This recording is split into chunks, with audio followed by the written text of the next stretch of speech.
Live from the BDN Studios, it's Bang and Dang. That's awesome. If you don't like that, then You ain't black. All right, we made it. Third Battle of Petersburg incoming, and boy, oh boy, this is going to be it's a long episode. We got a lot to cover on this one. Once again, I was going to include, there's kind of like a lead up to the siege of Petersburg, and then what happened at the Lewis's farm and Dinwiddie Church and all that stuff. But it is way too long already, so like we said with Five Forks episode, go ahead and check out our last episodes all about those battles, because this is directly leading up to this battle, Third Battle of Petersburg, or the fall of Petersburg, or the breakthrough at Petersburg, whatever you want to call it, April 2nd, 1865, which leads to Jefferson Davis abandoning, they're taking their documents and their gold, and they're hightailing it out of here. They're screwed. They're like Kamala and Joe leaving the old White House. So, yes, sir. April 2nd, 1865 is when this took place. At the beginning of the Appomattox campaign, or the end of the Petersburg campaign, whatever you want to call it. The 292-day Richmond-Petersburg campaign began when two corps of the Union Army of the Potomac, which were unobserved when leaving Cold Harbor. Yeah, you guys remember that? They just snuck out. Mm-hmm. At the end of the Overland Campaign, they combined with the Union Army of the James outside Petersburg, but failed to seize the city from a small force of Confederate defenders at the Second Battle of Petersburg, That's all right. which took place all the way last year, June 15th to the 18th, 1864. That was a piss poor even attempt anyway. They've been there for 8-9 months now. It's crazy just sitting there. Well, they did take the whole winter off. Right. Union General-in-Chief Ulysses S. Grant, he then had to conduct a campaign of trench warfare and attrition in which the Union forces tried to wear down the smaller Confederate army, destroy or cut off sources of supply and supply lines to Petersburg and Richmond, and also extend the defensive lines, which they outnumbered, and the declining Confederate force had to defend to the breaking point. I mean, there's only so much you can spread that little thin army to, It's terrible shit. The old Rebs were able to defend Richmond and the important railroad and supply center of Petersburg, Virginia, 23 miles south of Richmond, for about 9 months against a larger force. They did that by adopting a defensive strategy and skillfully using trenches and field fortifications. And because Grant was like, we're not even going to try anything for about 4 months because it's fucking cold. Right. After the Battle of Hatcher's Run, February 5th through the 7th of 1865, it extended the lines of another 4 miles. After the Battle of Hatcher's Run, February 5th through the 7th, 1865, the lines were extended another 4 miles, than which Lee had few reserves after abandoning the linked defenses. Yeah. Sorry. Lee knew his forces could not sustain the defenses much longer, and the best chance to continue the war was for part or all of his army to leave the Richmond and Petersburg lines, obtain food and supplies at Danville, Virginia, or possibly Lynchburg, and join General Joseph Johnston's force, which at this point was opposing William Sherman's army in North Carolina. He says if the Confederates could quickly defeat Sherman, doubtful, they might turn back to oppose Grant before he could combine his forces with Sherman's. No. Did you not just realize what Sherman has been doing? Right. Well, at this time, Lee began preparations for the movement and informed Confederate President Jefferson Davis and the Confederate States Secretary of War, John C. Breckinridge. He's like, guess what? My conclusions are here, and this is the plan. Under pressure from President Jefferson Davis to maintain the defense of Richmond and unable to move effectively over muddy roads with poorly fed animals in winter, in any event, General Lee accepted a plan by Major General John B. Gordon to launch an attack on the Union Fort Stedman, designed to break Union lines east of Petersburg, or at least compel Grant to shorten the Union Army lines, which Grant had he wasn't doing any of that. He already knew he had Sherman and Sheridan. Right. If this were to be accomplished, Lee would have a better chance to shorten the Confederate lines and send a substantial force, or nearly his whole army. He would need his whole army to help Joe Johnston. Johnston needed that help as well. Yeah, he's running away currently. Gordon's surprise attack at Fort Stedman in the pre-dawn hours of March 25th captured the fort, 3 adjacent batteries, and over 500 prisoners, while killing and wounding about 500 more. Oh, wow. The Union 9th Corps under Major General John Parke promptly counterattacked. The 9th Corps recaptured the fort and batteries, They did. forced the Confederates to return to their lines, and in places to give up their advanced picket line. It was pointless. Right. The 9th Corps inflicted about 4,000 casualties, including about 1,000 captured, whom the Confederates could not afford to lose. Right. Yeah, disastrous. Disaster. Afternoon, March 25th, 1865. Battle of Jones Farm, 2nd Corps, Sixth Corps captured Confederate picket lines near Armstrong's Mill, which extended to the left end of the Union line about a quarter mile closer to the Confederate fortifications. This put the Sixth Corps within about half a mile of the Confederate line. After the Old Rebs' defeat at the Fort Stedman and Jones Farm, Lee knew that Grant soon would move against the only remaining Confederate supply lines to Petersburg, the South Side Railroad and the Boydton Plank Road, and he was going to possibly cut off all routes of retreat from Richmond and Petersburg, obviously. Of course he would. Well, little did Lee know, March 24th, the day before the Confederate attack on Fort Stedman, Grant had already planned for an offensive to begin March 29th. Oh, wow. The objectives were to draw the Confederates out into open, where they might be defeated, and if the Confederates held their line, to cut the remaining road and railroad supply and communication routes between the areas of Confederacy still under Confederate control. Good plan. And Petersburg and Richmond. Good plan. Battle of Fort Stedman had no effect on Grant's plans. Right. Union Army lost no ground due to the attack and did not need to contract their lines and suffered casualties that were only a small percentage of their force. Right. They're like, expendable, baby. Grant, he ordered Grant ordered Major General Edward Ord to move part of the Army of the James from the lines near Richmond. He said, go fill the line to be vacated by the Second Corps under Major General Andrew Humphreys. That's at the southwest end of the Petersburg line. Before that corps moved to the west. Go fill that line. But this freed two corps of Major General George Meade's Army of the Potomac. Look at George Meade. Where's this guy been? just chilling. His Army of the Potomac for offensive action against Lee's flank and railroad supply lines.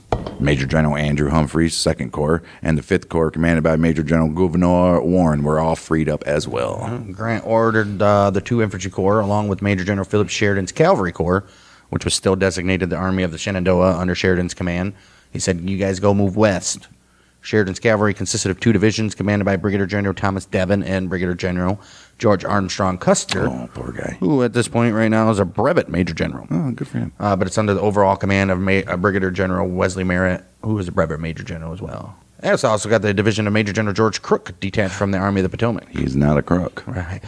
Grant's objectives remained the same, although he thought it unlikely the Confederates would be drawn into open battle. Yeah. That's his problem for the beginning of the war. Nobody could get Lee to go into open battle. Right, which why he knew that if they weren't gonna, he can at least hold them down and get the railroads fucked up. Well, either way, it worked out. Right. Oh, Rebel General Robert E. Lee, who was already concerned about the ability of his weakening army, you think right now he knows it's over. I'm right? sure he does. He's got to. He's gotta. Anyway, he's aware of his weakening army to maintain the defense of Petersburg and Richmond. He's like, we're fucked. He's also realizing that the Confederate defeat at Fort Stedman would encourage Grant to make a move against his right flank and communication and transportation routes. That's exactly what he's doing.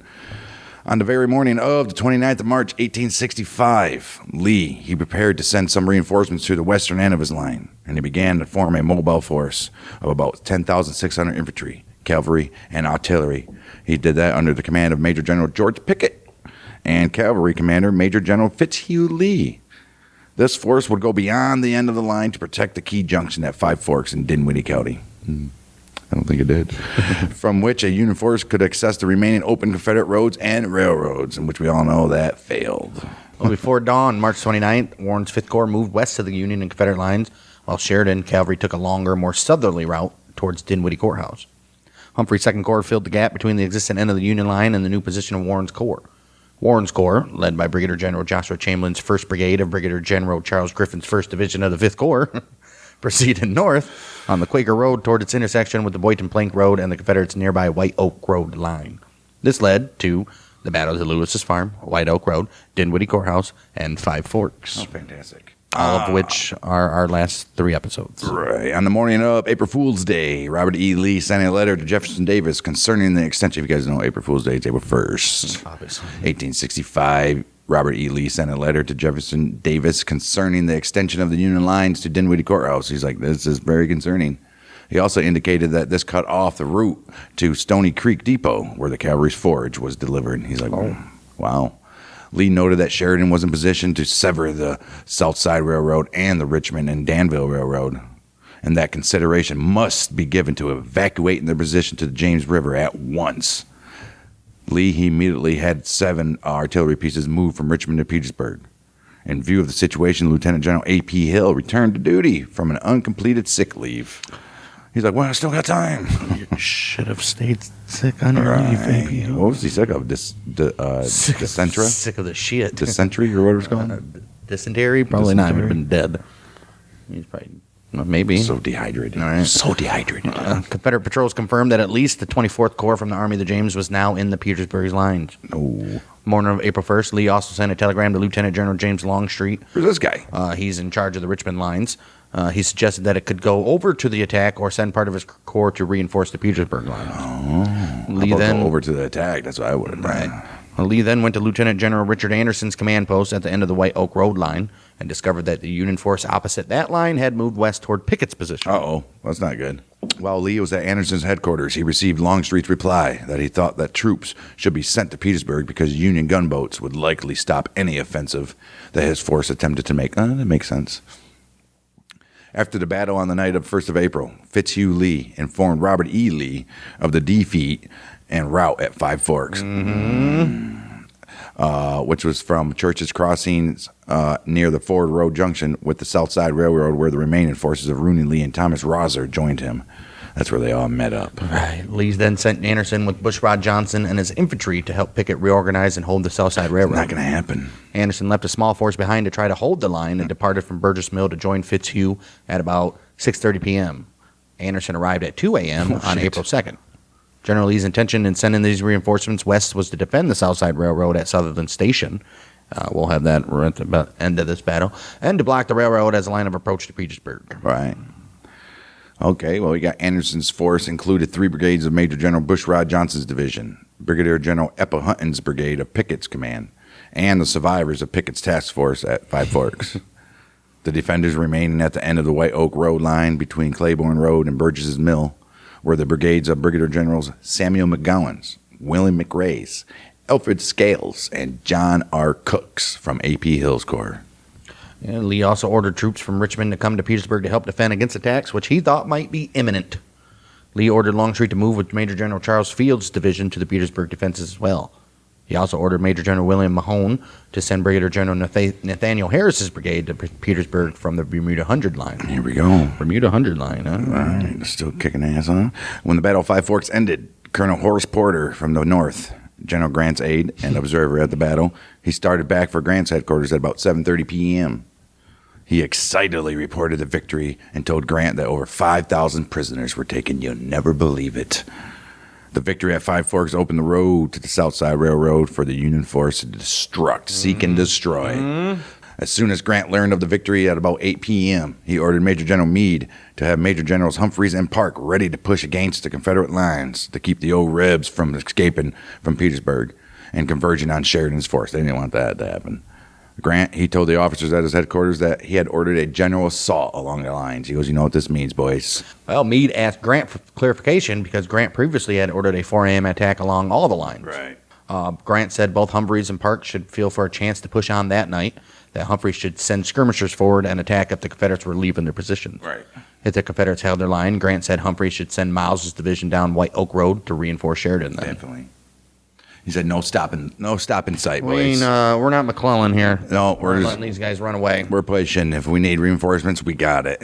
Miles's and Brigadier General Gershom Mott's divisions from Humphreys' Corps attacked at once, but could not do more than drive into the Confederate pickets as the old Confederate artillery opened up on them.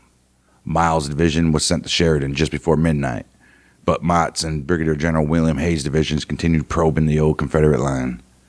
General Grant also directed that Major Generals Horatio Wright, John Park, and Edward Ord, they began an artillery barrage on the old Confederates. He's like, come on, get the artillery going. We got way more than them. The division commanders and Ord reported to Grant that their men could not even see the defenses well enough to attack that You night. gotta wait for the sun to come up at least. Night of April 1st, 2 divisions from the Union 5th Corps camped across the White Oak Road near Gravelly Run Church, while the 3rd Division camped near Ford's Road. Sheridan's cavalry divisions camped at the Gilliam Farm near Five Forks, while Brigadier General Ronald Mackenzie's cavalrymen, which was detached from the Army of the James, settled in near the Ford's Road crossing of Hatcher's Run. Okay. Nelson Miles's division of Andrew Humphrey's 2nd Corps joined Sheridan later that night. Well, Grant, he didn't send a message to Sheridan late on the 1st of April that he was sending Miles' division to him and that he planned on an attack along the Petersburg lines at about 4 a.m. Grant said he could give Sheridan no specific instructions, but would like you, however, to get something done to the South Side Road, even if they do not tear up a mile of it, quote unquote. Just do something. Right. Occupy it. I don't give a shit. Sheridan replied at 12:30 a.m. that he planned to sweep the White Oak Road and all north of it down to Petersburg. He sent no troops to the South Side Railroad, but moved against the White Oak Road line flank. As ordered by Grant, at 10 p.m., Union artillery opened fire with 150 guns on the Confederate lines opposite the Union Petersburg lines until 2 a.m. At 10 o'clock, dude. They're like, all right, we're just going to hunker down for the night. Then all of a sudden, These guys ain't sleeping good. pew, pew, pew. They're like, oh, shit. Well, then the Confederates did not leave the lines that night, and the Union assault began at about 4:30 a.m. Major General Andrew Humphreys with the 2nd Corps, Horatio Wright with the 6th Corps, John Parke with the 9th Corps, and Edward Ord, commander of the Army of the James, along with Major General John Gibbon's 24th Corps, had been planning the attack scheduled for 4 a.m. on April 2nd for 3 days. No. Grant directed them to carry the trenches and fortifications opposite their corps and move towards Petersburg.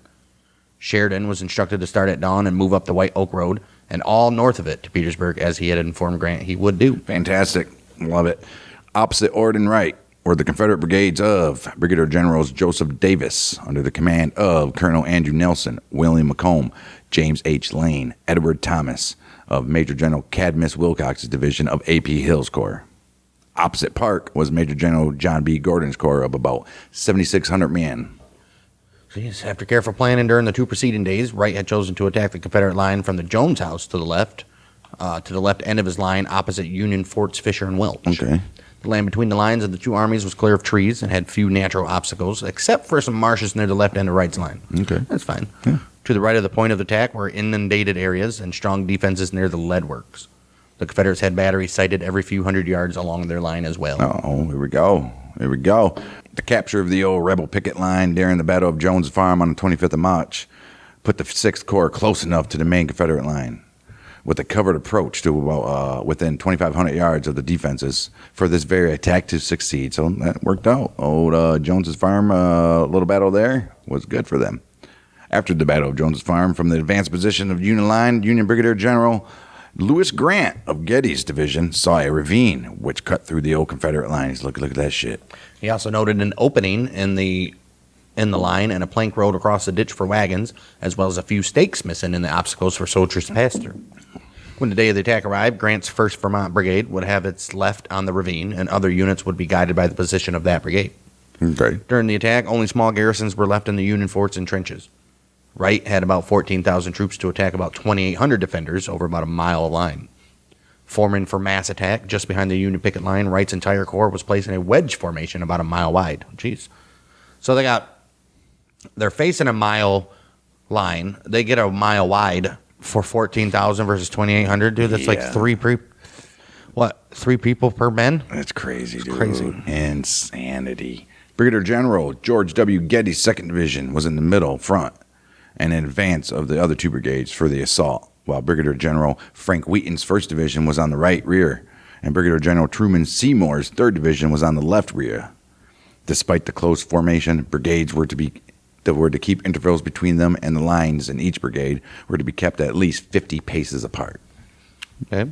6th Corps was in high spirits after the success of the Valley campaigns under Sheridan, but the enlisted men were nervous about this attack, not realizing just how thin the Confederate lines had become. Yeah, they're thinking they're going into a bunch of shit. But they knew only that they were being asked to attack trench lines that they had always assumed to be impregnable. Believing the assault would end in a disaster similar to Cold Harbor 10 months earlier, many men wrote down their names and home addresses on pieces of paper and pinned them to their shirts so their bodies could be identified afterwards. Shit. They did that at Cold Harbor too, didn't they? Yep. There's a lot of places. The Union attackers assembled in the dark only about 600 yards from the old Confederate picket line and 600 yards for the Confederate main line. Oh, wow. Although vision was very poor in the dark night, some defenders were alerted by the activity, and they began to fire randomly into the Union assembly area. The Union force took some casualties, including Brigadier General Lewis Grant, who suffered a severe head wound and had to relinquish command to Lieutenant Colonel Amasa Tracy. 2 regimental commanders and Colonel Thomas Hyde's brigade were also mortally wounded. Oh, shit. Despite the Confederate shooting, the Union troops were not allowed to return fire in order not to give away the planned attack. Oh. Getty's men had to lie on their arms on the cold ground for nearly 4 hours before the attack. Seymour's division was hit hard by shooting from Confederate pickets who had been provoked by firing from nearby Union outposts. Because vision was so limited at 4 a.m., the Union attack began at 4:40 a.m. with the firing of a single gun from Fort Fisher. Set it's on, boys. Confederates were like, fuck. Right.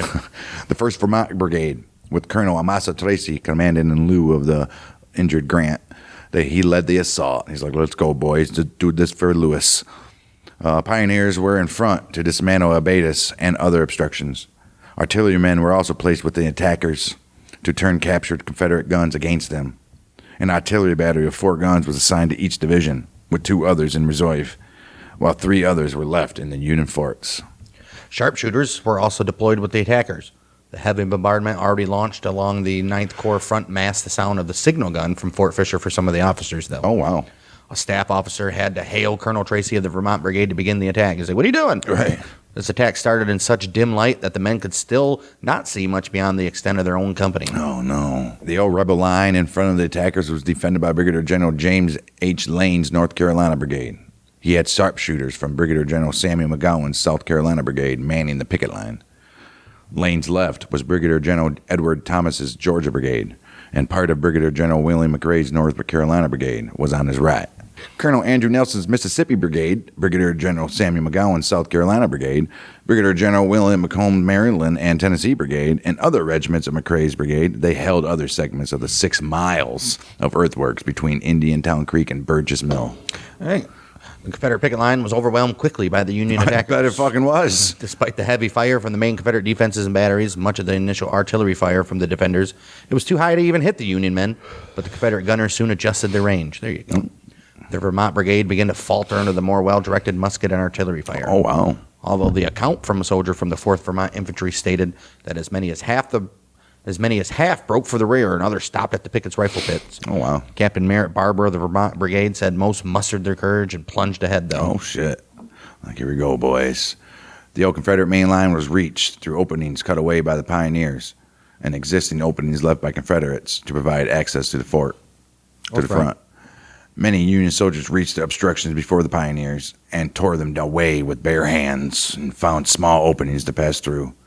Most of the Union casualties were suffered while the soldiers crossed the ground between the picket rifle pits and the obstructions. I would assume. Makes sense. Well, despite being disorganized by the need to deal with the obstructions, the Vermonters rushed over the Confederate defenses, forcing many defenders, which were probably from the 18th North Carolina Infantry and the 37th North Carolina Infantry, and they caused them to surrender. The first Union soldier over the Confederate defenses was Captain Charles Gold of the 5th Vermont Infantry Regiment of the Vermont Brigade of Getty's Division, who moved to the left of the main body through the ravine, down the Confederate picket path, and over the plank bridge with 3 other men.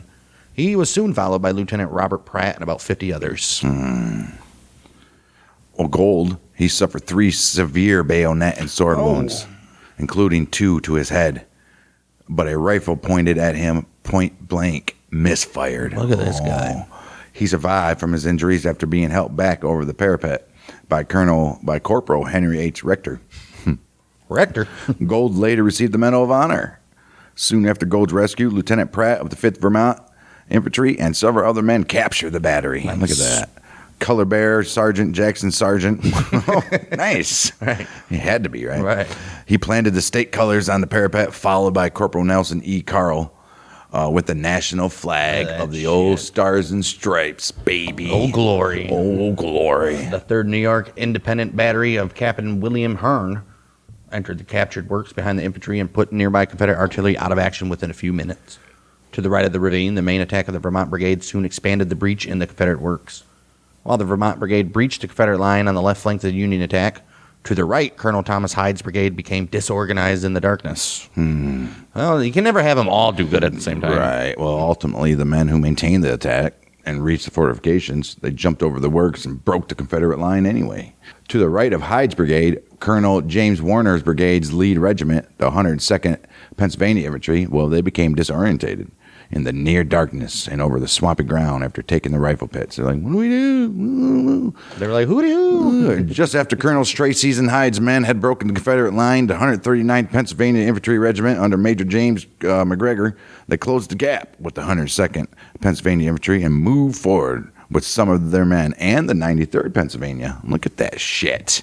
Good for you. Major James Weston later wrote that his 33rd North Carolina Infantry amounted to a mere skirmish line and was overcome by sheer force of numbers, although McGregor wrote that the Confederates appeared glad to surrender when the Pennsylvanians reached their line. With this action, half of Lane's brigade had been overcome by Getty's division. Right. Jeez. Wow. Wheaton's division was led by the Axemen and 75 skirmishers from the 37th Massachusetts Infantry, armed with Spencer repeating rifles. Colonel Oliver Edwards' brigade was on the left. Oliver Anthony? Right. Next to Warner's brigade. Thicker, more secure abatis and sharpened stakes slowed Wheaton's division's advance. The Massachusetts sharpshooters were able to suppress Confederate fire to allow the pioneers to open gaps and obstructions. Edwards' men found that a moat guarded a 3-gun battery past the abatis, but soldiers from the 5th Wisconsin Infantry and the 37th Massachusetts, they scaled the earthworks anyhow. I'm like, don't worry, we'll get over that moat. It's a moot point for that moat. In Edwards' second line of battle, Lieutenant Colonel Elijah Hunt Rhodes led his 2nd Rhode Island Volunteer Infantry on a flanking maneuver down a wagon path where he could reform a battle line and cross the main Confederate line. Perfect. The pickets in the rifle pits quickly surrendered. Rhodes spotted 4 cannons on the left and 2 more on the right. He and several men ran forward and jumped into the ditch in front of the line just as Lane and Thomas's troops opened fire. Ooh. Those are not Union. Right. The Union soldiers then quickly climbed up the exterior slope to the top of the earthworks before the old Rebs could reload and refire, causing the old Confederates to retreat from the onrushing Rhode Islanders. Oh, look at that. Lieutenant Frank Halliday and Corporal William Railton stopped a Confederate counterattack with a blast from one of 2 captured cannons. Nice. They got hit with their own fucking cannons. Well, Rhodes reformed his regiment, waited for further orders after crossing the Boynton Plank Road. Turned toward the earthworks along with the 82nd Pennsylvania Infantry Regiment to support the advance of other brigades. His flanking maneuver contributed to the capture of the sector of line that was attacked by Wheaton's other brigades. Okay. Nonetheless, Colonel William Penrose's New Jersey Brigade was held back by more determined Confederate pickets, causing all 4 regiments to become mixed. Fantastic. Don't be mixing. After enough of Penrose's men to carry an assault gathered in the moat in front of the Confederate earthworks, they stormed over the barrier and subdued the stubborn North Carolina defenders.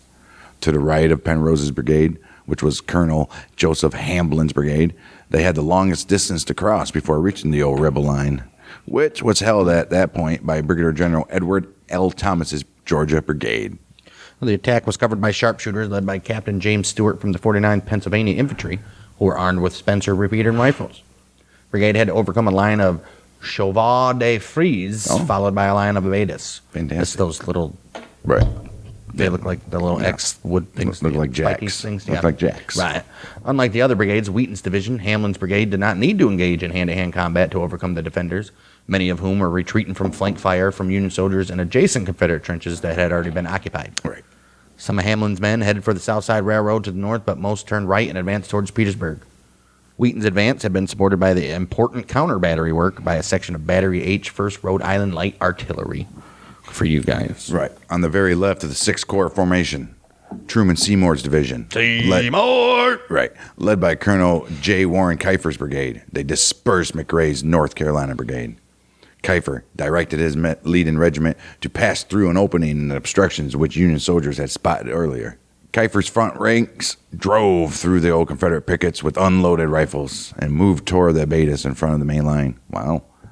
After breaking the abatis, pieces of which Keifer's men used to bridge the moat in front of the works, Keifer's regiments quickly drove off the 28th North Carolina, captured 10 pieces of artillery, large number of prisoners, 3 battle flags, and also Major General Henry Heth's headquarter flag. They got his headquarter flag. You don't do that. Well, he's like, you can take my battle flag, don't you take my headquarter flag. Right. Oh, Colonel William S. Truex led the rest of Seymour's division against the 11th North Carolina Infantry, the 52nd North Carolina Infantry, and a 6-gun artillery battery on the far left of the 6th Corps assault. Union men came under heavy fire as they moved forward, and all 5 regiments became mixed as they advanced in the near darkness. But the Confederates held their fire when their own pickets began to flee toward the main line. The outnumbered North Carolina soldiers were overwhelmed by the Union force led by the 10th Vermont Infantry Regiment. Seymour's attack had been greatly assisted by a section of Battery G, 1st Rhode Island Light Artillery, and the 3rd New York Independent Battery. After about 30 minutes of heavy fighting, the old Rebs' lines were broken. Wright's 6th Corps had made a decisive breakthrough. As the 6th Corps surged forward, some soldiers ultimately crossed the Boynton Plank Road, and they reached the South Side Railroad about 1 mile away, which they wanted to do all along. Yep. After the initial breakthrough, stragglers from Wright's Corps continued heading straight forward toward the South Side Railroad, while most of the 6th Corps turned to the left. A.P. Hill and Robert E. Lee both learned of the breakthrough soon after it occurred. At about 5:30 a.m., Hill rode to meet with Lee, accompanied by 2 orderlies and an aide, which was Sergeant George Tucker. After meeting with Lee, Hill immediately mounted his horse and rode off with Colonel Charles Venable of Lee's staff, who was sent to find out the situation at the front, also with Tucker and Private William Jenkins. Hill intended to ride to the Boynton Plank line the Boynton line to organize its defense. As the party rode along, another courier, Percy G. Hawes, joined this party, but Jenkins was sent back to Lee's headquarters with 2 Union prisoners. Hill's party all began to warn Hill about continuing as the situation appeared to be increasingly dangerous. Hill said the woods would screen them until they reached Henry Heath's headquarters.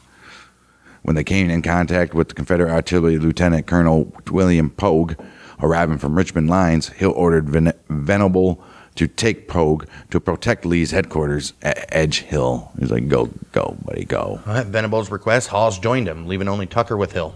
Jeez. Why would you leave one guy with your commanding guy? Dumb. West of the Boynton Plank Road, 2 stragglers from the 138th Pennsylvania Infantry, Corporal John Mauck and Private Daniel Wolford, stumbled upon Hill and Tucker as they rode through the woods parallel to the Boynton Plank Road. Oh, shit. Hill demanded their surrender, but the Union soldiers took aim, fired, and killed them. Holy shit. Tucker escaped and rode back to Lee to report Hill's death. AP. Done. What an idiot. Dude just left Hill's body there, too. What'd they do with him? Major General John Gibbons, 24th Corps of the Army of James, was unable to extend the breakthrough by assaulting the main Confederate line southeast across the Boynton Plank Road to the left of the 6th Corps. He couldn't do that because the ground was too broken and marshy to cross. Grant ordered Major General Ord to have his corps follow the 6th Corps to exploit the breakthrough instead. Ord, he sent all of Brigadier General Robert Foster's division and most of 2 brigades from Brigadier General John Turner's division of the 24th Corps. He said follow Wright's Corps, keeping Brigadier General William Birney's division of the 25th Corps in reserve. Brigadier General Thomas Harris's brigade of Turner's division.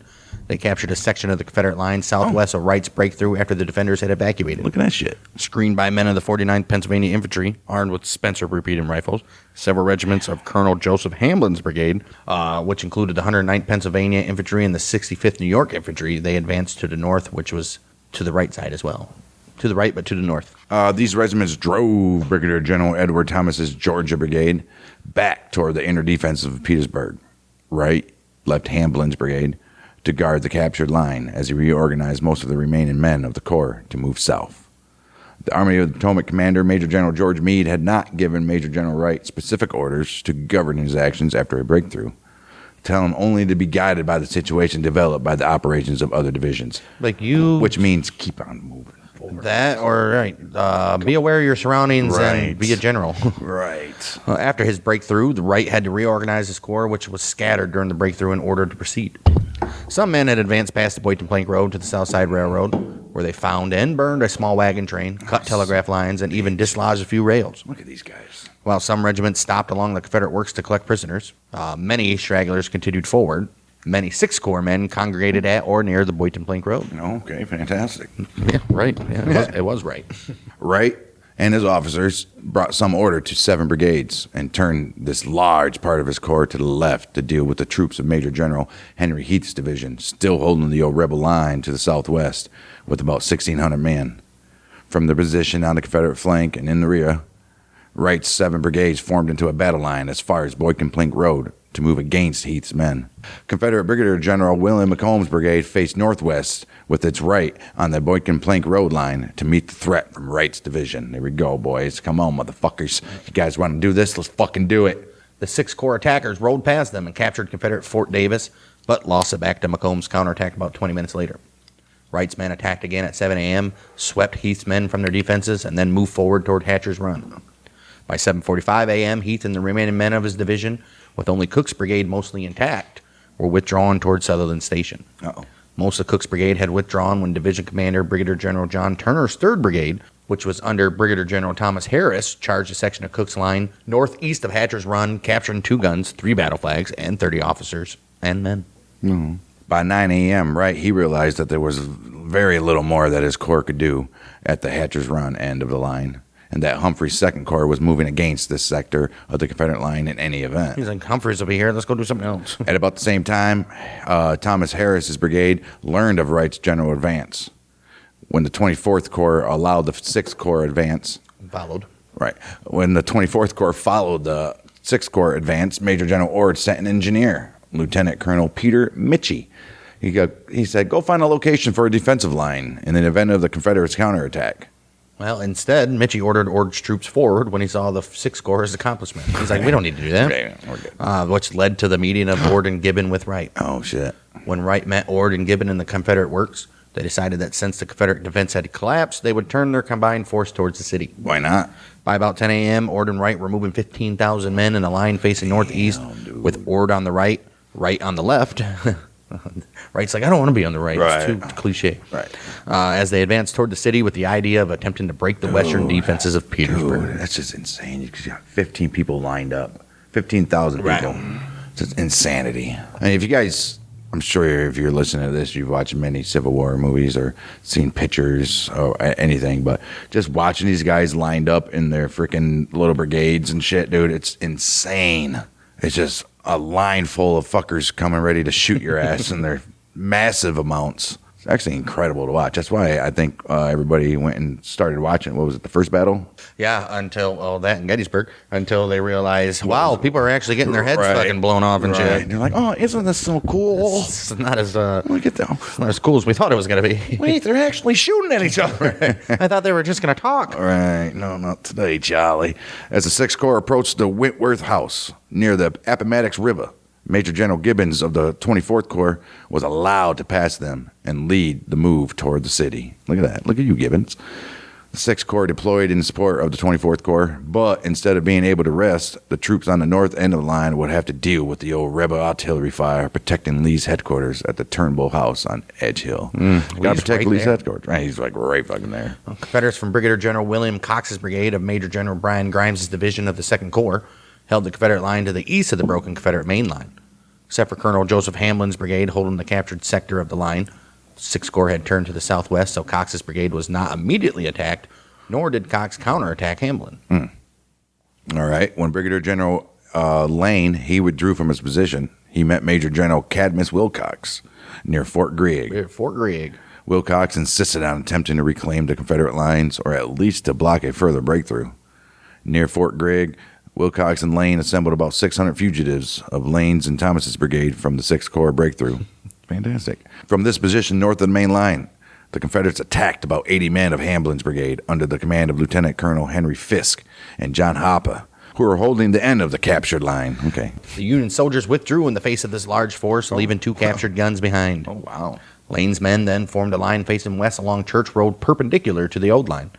This minor advance, which lasted less than an hour, still left over 4 miles of the Confederate line in the Union Army's possession. About 15 minutes thereafter, Gibbon's 24 Corps advanced towards the Church Road line and Forts Gregg and Whitworth. An immediate attack by the lead brigade from Brigadier General Robert Foster's division under the command of Colonel Thomas Osborne recaptured the line and 2 cannons. Okay. Just going back and forth for no reason. Fantastic. Well, for the Confederates anyways. Right, we'll take it. The defenders from Lane's and Thomas's brigades in the newly formed line and the Mississippi Brigade of Brigadier General Nathaniel Harris, who had moved in front of the forts, they retreated towards Fort Gregg and Whitworth. Osborne's brigade had reserved a minor setback in the Union advance without loss of life. Gibbons, he continued to advance the 24th Corps toward the Appomattox River near the Whitworth House. He's like, here we go, boys. The survivor, Brigadier General James Lane's and Edward Thomas's brigade, withdrew northeast to the Old Dimmock line, defenses between the 6th Corps breakthrough in Petersburg. Brigadier General Lane and Major General Wilcox stationed the men in Fort Gregg and Fort Whitworth, which were built along the Boynton-Plank Road line in the fall of 1864. Okay. The forts were northwest of the Boynton-Plank Road, about 1,000 yards in front of the Dimmock line. Fort Whitworth was 600 yards to the north of Fort Gregg. Fantastic. Although Fort Whitworth was larger, it was deteriorated in part due to the removal of wood for firewood by some of the same Confederate troops now sent to defend it, who were camped nearby during the winter. They were probably like, Right. I'm not cutting down no damn trees. Let's go get it from Fort Whitworth. Like, we're going to keep this. We're never going to have to. Let's just, all right. Like, damn. All right. The 2 forts were connected only by an uncompleted trench at the rear. After Wilcox had directed the short-lived reoccupation of a small sector of Confederate line near Fort Gregg, 4 regiments of 400 veterans of the Brigadier General Nathaniel Harris's Mississippi Brigade. They arrived. They're like, here we are, boys. And they advanced 400 yards beyond the 2 forts to meet the approaching 24th Corps. He's like, we got this, motherfucker. Take this letter home to my wife. Harris's brigade, with some Longstreet's troops from the Richmond defenses followed closely behind, was sent to reinforce Lane's and Thomas's remaining troops in an effort by the Confederates to hold the Dimmock line from the Appomattox River to Battery Number 45. There we go. Upon arriving near the forts at the same time as Nathaniel Harris's brigade arrived, 24th Corps Commander John Gibbon deployed Brigadier General Robert Foster's division on the right and units of Brigadier General John Turner's division behind on a small ridge 800 yards from the fort. Fantastic. Thomas Harris's brigade of Turner's division deployed on the left to confront Fort Whitworth. Damn right it did. Fuck yeah. Nathaniel Harris later commented that this disposition of men on the undulating ground must have misled the Union commanders about the size of his force, because they slowly and carefully formed 2 lines of battle before advancing. Nonetheless, the lead brigade of Brigadier General Robert Foster's division under Colonel Thomas Osborne immediately charged when they formed on the scene, causing Nathaniel Harris's and North Carolina troops in the reoccupied area along Church Road. They had to pull back towards the forts without offering any serious opposition. It's like, holy shit, I didn't think they were going to do it. Went to buy time for reinforcements from Major General Charles Field's division of Longstreet's Corps to arrive and take positions on the Dimmock line. Nathaniel Harris's What's brigade. shitty is that, though, you guys are hunkered down in your little entrenchments there, and you got more men than what the Union even think you have, and you just haul up and go because they come rushing in at you. I'm like, come on, man, what the fuck, right? To buy time for reinforcements from Major General Charles Field's division of Longstreet's Corps to arrive and take positions on the Dimmock line, Nathaniel Harris's brigade, along with detachments from Thomas's and Lane's brigades, they made a stand at Forts Gregg and Whitworth, while other Confederate units pulled back to or arrived at the main works. Okay. 200 men of the 12th Mississippi Infantry and the 16th Mississippi Infantry under Lieutenant Colonel James Duncan of the 19th Mississippi Infantry, along with artillerymen and a few troops from Lane's brigade, for a total of about 350 men, they held Fort Gregg. Oh, look at that shit. Fantastic for them, right? Nathaniel Harris personally commanded the 19th Mississippi Infantry and the 48th Mississippi Infantry, and a few artillerymen, totaling about 200 men, and that was in Fort Whitworth. There were two 3-inch rifled guns in Fort Gregg. Brigadier General Reuben Lindsay Walker, artillery chief of the 3rd Corps, removed the 4 rifled guns from Fort Whitworth before the Union attacks because he was convinced that they would be captured by the attackers if he did not. And he would be right. The defenders of the forts collected and loaded extra rifles and positioned extra ammo along the walls in preparation for the attack. Look at these guys. Well, led by the brigade of Colonel Thomas Osborne and 2 regiments of the brigade of Colonel George Dandy of Brigadier General Robert Foster's division. You so dandy. An old dandy. The Union force formed on a low ridge 800 yards south of the fort as soon as they arrived, and then promptly proceeded with the assault. Colonel Harrison Fairchild's brigade formed as a reserve behind Osborne and Dandy's brigades. Gibbon's artillery, the 3rd Vermont Battery of Captain Romeo Stark, and a section of the 1st New York Independent Battery under Lieutenant William Sears, they silenced Fort Gregg's guns. I bet they did. There was a ditch partially filled with water surrounding Fort Gregg. After crossing a field of deadly fire to reach the fort, many of the attackers ran into the ditch, only to be mired in water and mud. Wounded men risked drowning unless helped out of the water. Soldiers of the 67th Ohio Infantry reached the ditch first, but could not work their way around the rear entrance due to the water in the ditch. 62nd Infantry of Ohio lost many men in their advance, and they struggled to even gain footholds in the muddy ditch to climb the parapet. Oh, no. Well, Colonel Dandy's brother, Major James Dandy, commanding the 100th New York Infantry Regiment, was killed trying to reach the rear of the fort. Corporal and color bearer John Kane of the 100th New York Infantry was awarded the Medal of Honor for his gallantry in the attack by posting a national flag on the wall of Fort Gregg. As Osborne and Dandy's men were stymied in front of the Fort Gregg, Brigadier General Foster sent 2 of Colonel Fairchild's regiments forward, merely for them to also get stuck in the muddy ditch. Oh, wow. You stupid idiots. With Foster's brigades unable to take the fort, Brigadier General John Turner's independent divisions, which was the 2nd Division's 1st Brigade under Lieutenant Colonel Andrew Potter and 2nd Brigade under Colonel William B. Curtis, they pushed up and on and moved forward. They attacked the fort simultaneously, and many of the men also ended up stuck in the mud as well, the old ditch. The great majority of the soldiers of the 14 regiments reached the ditch in front of the fort, where the attack stalled, right at that muddy ditch. Stalled.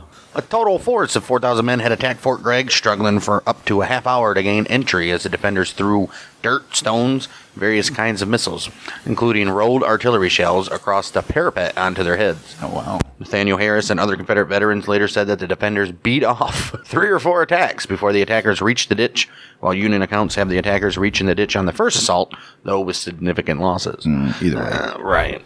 Either way, they reached. Either way, the defenders were ready for the Union men to scale the walls and killed or wounded many of the first attackers as they came to the top of the parapet.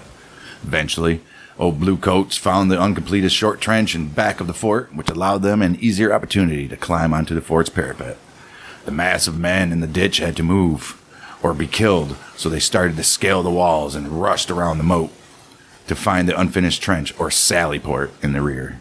Soon, the flags of the 12th West Virginia Infantry and the 39th Illinois Infantry reached the top of the walls, inspiring more men to follow. Look at that. Inspiration, baby. The flag bearers probably more inspiration than anything. The 25 Mississippians who were detailed to defend Fort Gregg's palisaded gate in the rear were outnumbered by the Union soldiers who were able to get to the back of the fort, and they became worn down by casualties. When you know that's your fort's weakest link, why would you not have enough guys there? I just don't understand. When you know the beginning, they have to go through a ditch and up a freaking moat, but leave the rear wide open, huh? Whatever, I guess. Who said the rear was the weakest? They just said it. It's palisaded. Attackers were able to gain entry to the fort from the rear at the same time that a large number of Union soldiers finally managed to gain to the top of the parapet. Uh-oh.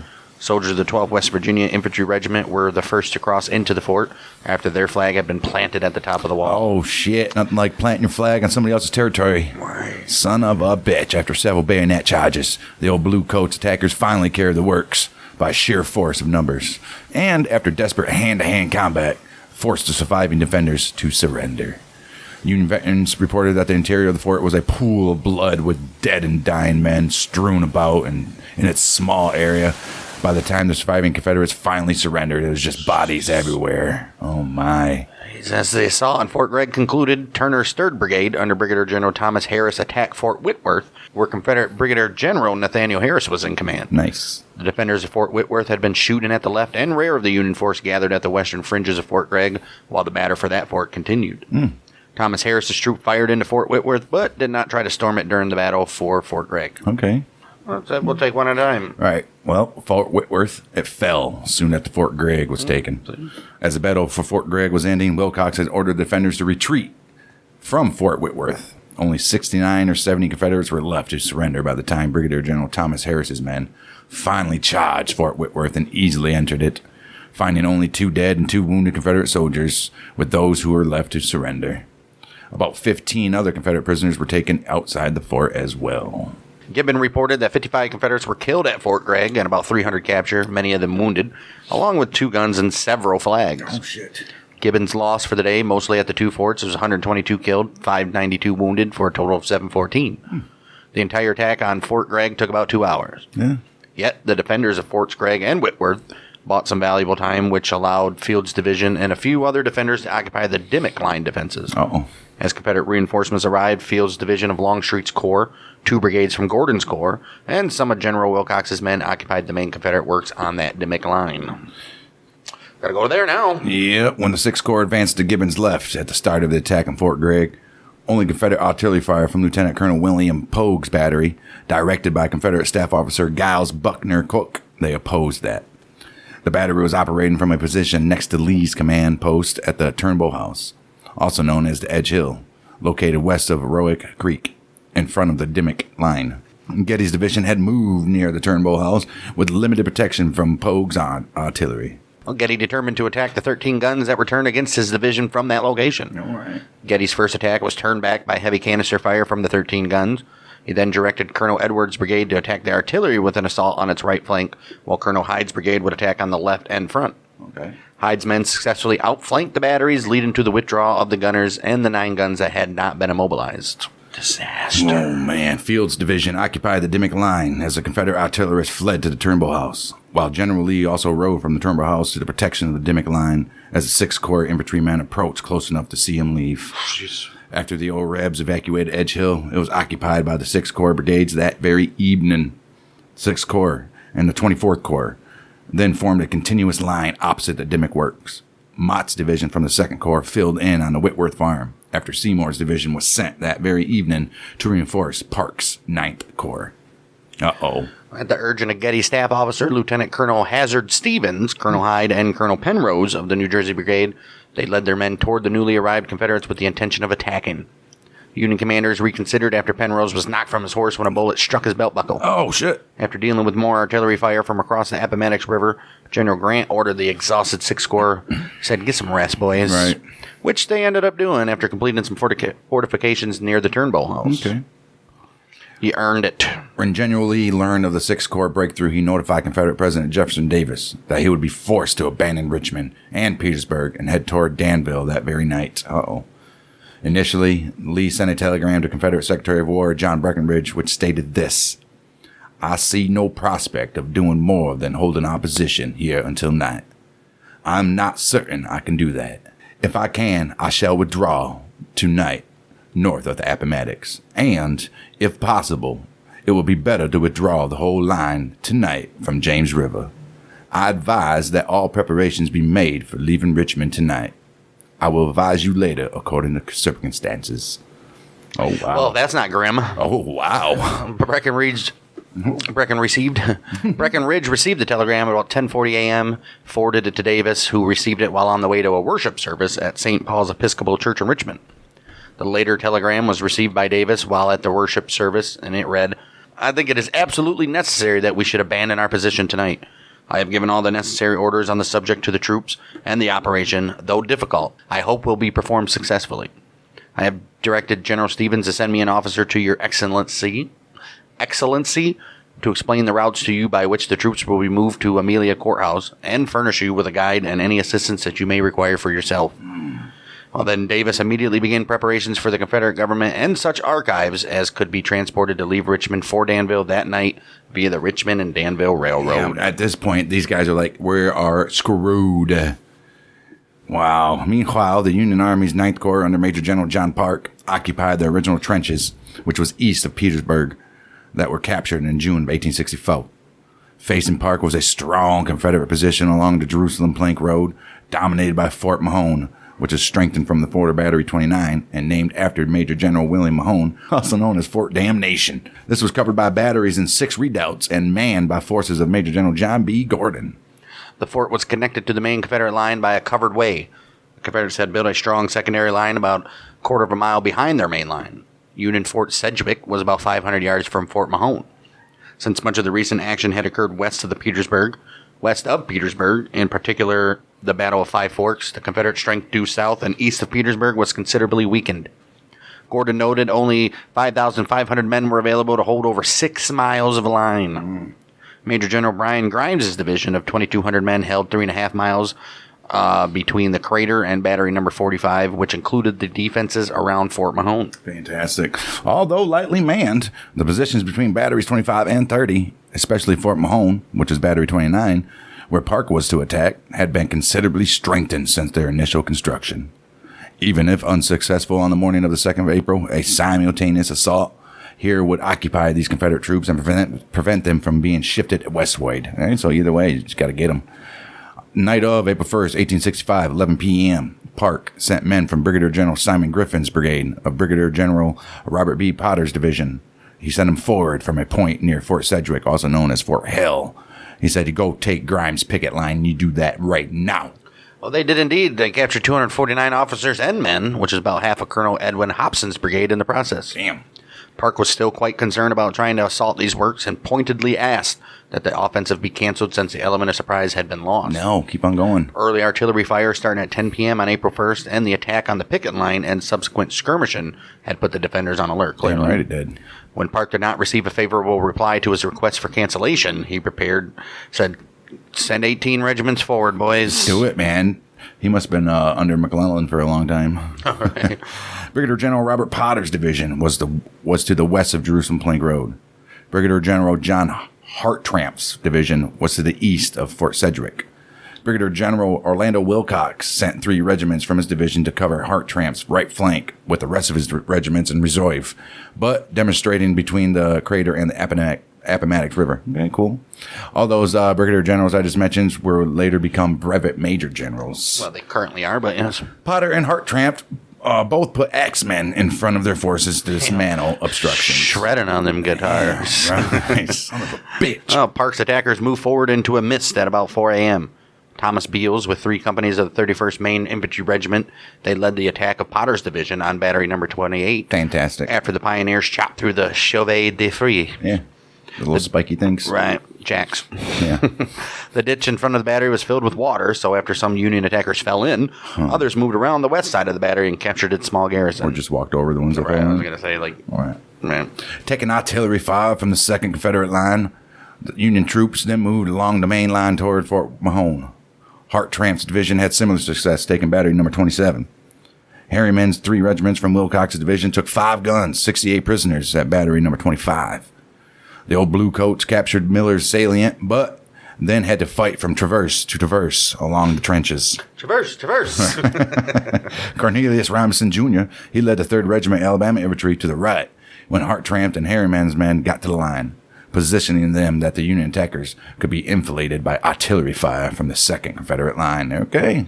Well, Robinson's men shot the attackers as they emerged from their traverse to their east until the Confederates had to retreat after running out of ammo. You knew that was coming. Colonel Edwin Nash's troops of Brigadier General Philip Cook's Georgia Brigade, they held their ground east of the Jerusalem Plank Road, but Potter soldiers widened it west of the Jerusalem Plank Road by attacking Fort Mahone. Damn right they did. The fort was placed on a slight ridge and filled with obstructions and sandbags. Thanks for that. Fantastic.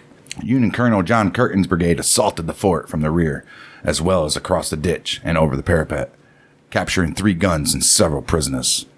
The 4 Union regiments in the fort could not even expand their occupation of the Confederate works much farther west, as they were subjected to artillery fire from the 2nd Confederate line. By this very time, Potter had been severely wounded and was succeeded in command by, you guessed it, Brigadier General Simon Griffin. All right, the Confederates withdrew west from Fort Mahone to a position between the fort and battery number 30, occupied by the 53rd North Carolina, which was commanded by Colonel David Cowan's brigade. The Confederates jumped on top of a large traverse between the fort and the battery to fire down on the Union attackers. Oh, shit. Park's men took batteries number 25, 27, 28, and 29, which was Fort Mahone, and the trenches connecting these works. But the attack then bogged down after Park's corps had taken only about 500 yards of the Confederate forward line. Yeah. Give it time. Brian Grimes held the 2nd line opposite these works with 2 battalions of Virginia Reserves under Fletcher Archer and elements of the Cowan's Brigade, supported by field guns taken from Battery 30. Confederate counterattacks led to bitter fighting, traverse to traverse, as the afternoon continued. They love that in this little sentence. Really? Soldiers from both sides jumped on top of the traverses, which often were 10 feet tall and 20 feet thick, to fire into the crowd on the other side. Grimes made a second push at about 1 p.m. to recapture the lost ground, which led Park to call for reinforcements from the 6th Corps. Don't let those reinforcements come, because you will be screwed. Well, Grimes then made a third push about 3 p.m., which recaptured a portion of Fort Mahone, plus sections of Union-occupied trenches east of Jerusalem Plank Road. Oh, wow. Colonel Charles H.T. Collis's Independent Brigade from the Union counterattacked to stabilize the situation for the Union troops and to reoccupy the line east of Fort Mahone. The Union force lost 1,500 men in these assaults. Damn. Confederate casualties are unknown as usual, although General Humphreys reported that Park claimed 800 prisoners, 12 guns, and some flags were captured along with the Confederate works. Uh-oh, here we go. All these claims. When the fighting ended that evening, the stalemated armies held alternating sections of the Confederate works in this sector. Major General Gordon asked General Lee if it was worth trying to recapture about 200 yards of the forward line and a portion of Fort Mahone still held by Park. A staff officer told him that the army would likely evacuate Petersburg that very night. In accordance with Lee's evacuation timetable, Gordon began to remove his men from the trenches at about 9 p.m. That's sad news. Well, Union Major General Andrew Humphreys' 2nd Corps faced the division of Major General Henry Heath in a line running from Hatcher's Run to White Oak Road. I believe we're going to move into Sutherland Springs here. After the Union victory at the Battle of Five Forks April 1st, in response to Grant's 9 p.m. order for immediate assault on the Confederate lines, Humphrey ordered Nelson Miles's and Gershom Mott's division to attack at once.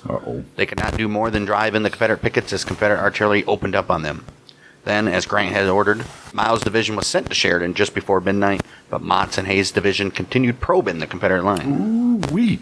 About 6 a.m., 2nd of April, in view of the report of the 6th Corps' successful advance, Humphreys ordered Hayes to assault the redoubts opposite the 2nd Corps line, including the courthouse redoubt beside Hatcher's Run. The attack captured the Confederate redoubts, their artillery, and a majority of their garrisons.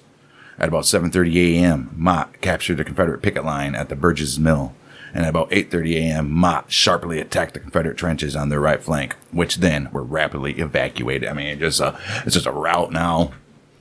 By 8:30 a.m., Humphreys' divisions held the Confederate works from Burgess's Mill to Claiborne Road. The retreating defenders withdrew to the northwest to Sutherland Station. 9 a.m., Humphreys received word from Miles that he was returning and had reached a point about 2 miles west of Claiborne Road on the White Oak Road. Humphreys ordered Miles, Mott, and Hayes to pursue the Confederates by Claiborne Road toward Sutherland Station, where he expected to hit the rear of the enemy's force, which consisted of Brigadier Generals Samuel McGowan's, William McRae's, Alfred Moore Scales's, and John R. Cook's brigades of Hill's Corps, which was under Major General Henry Heath, and Lieutenant General Richard Anderson's command, consisting of Bushrod Johnson's and George Pickett's division, and Fitzhugh Lee's cavalry. Jeez, Okay. where are these guys at the damn forts? Right. General Meade did not approve of this action, and he ordered Humphreys to move his men toward Petersburg and connect with General Wright. Humphreys met Miles' division at Sutherland Station, only to find that it had just come up on Heath's division and was forced to give battle. Got no choice now. Miles was convinced he could defeat Heath's force, now under the command of Brigadier General John Cook.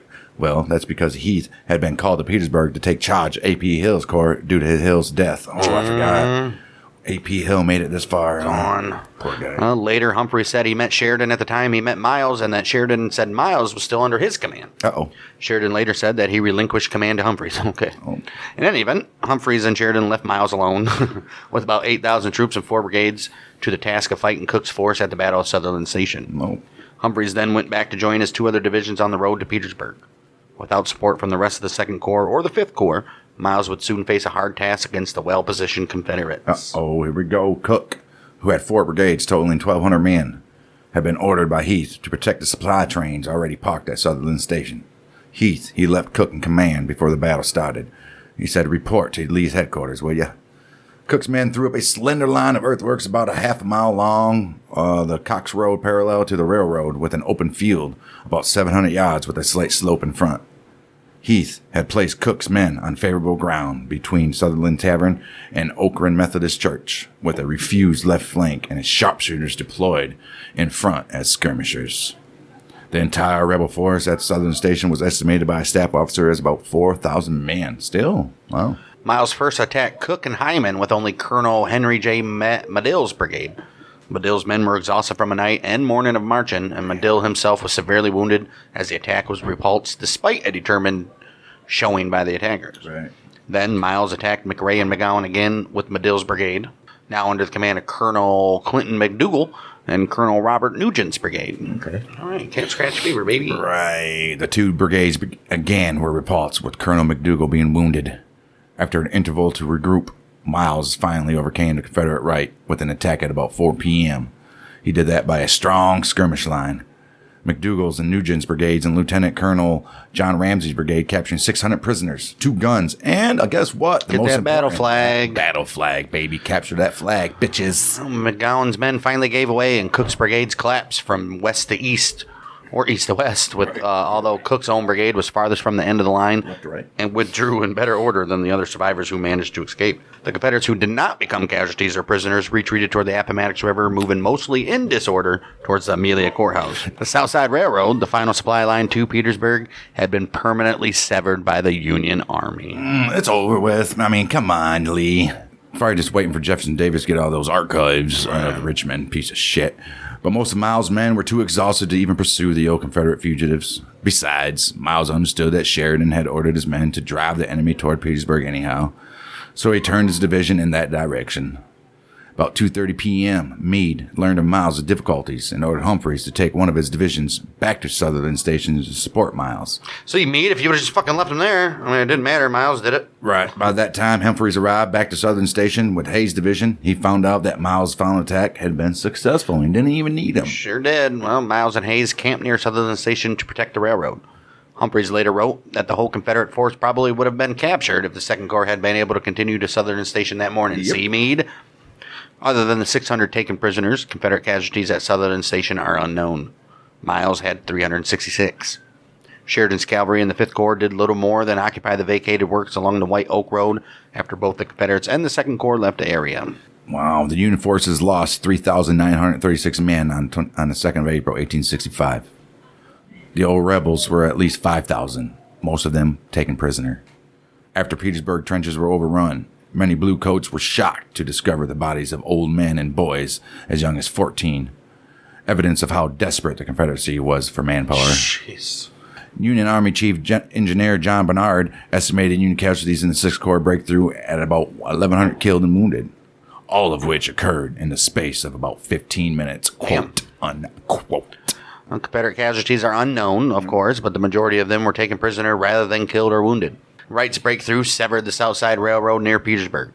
The Union Army had access to the Appomattox River and were free to cross the next day to threaten Lee's communications on the north side of the river. It's over, man. 3 p.m., Lee gave the orders for the retreat from Richmond and Petersburg to begin at 8 p.m. Damn. Routes of withdrawal, including designation of bridges to cross to the north side of the Appomattox River, were drawn up by Colonel Thomas M.R. Talcott. Artillery preceded infantry. Wagon trains were to move on separate roads. Son of a bitch. Why not just end it now? Most trains and troops crossed the north side of the Appomattox River by railroad or railroad bridges. Amelia Courthouse was a designated assembly point for Lee's army. Most of the army moved west on the north side of the Appomattox River, but most of Anderson's command, including Pickett's and Bushrod Johnson's division and Fitzhugh Lee's cavalry, they moved on the south side of the river. Before the withdrawal, the old Rebs disabled all heavy artillery, but took about 200 light artillery pieces with them, along with 1,000 wagons, over 1,000 wagons, so 1,001. All right, 1,500. By 11 p.m., Jefferson Davis, most of his cabinet, such records, boxes, and baggage as could be carried, and all the gold in the Confederate treasury left Richmond on a Richmond and Danville railroad train headed for Danville. Generals Meade and Grant set up temporary headquarters along the Boynton Plank Road at Banks House, which was just north of the 6th Corps breakthrough. Grant wrote to his wife on the night of April 2nd. I am now writing from far inside of what was the rebel fortifications this morning, but what are ours now. They are exceedingly strong, and I wonder at the success of our troops carrying them by storm.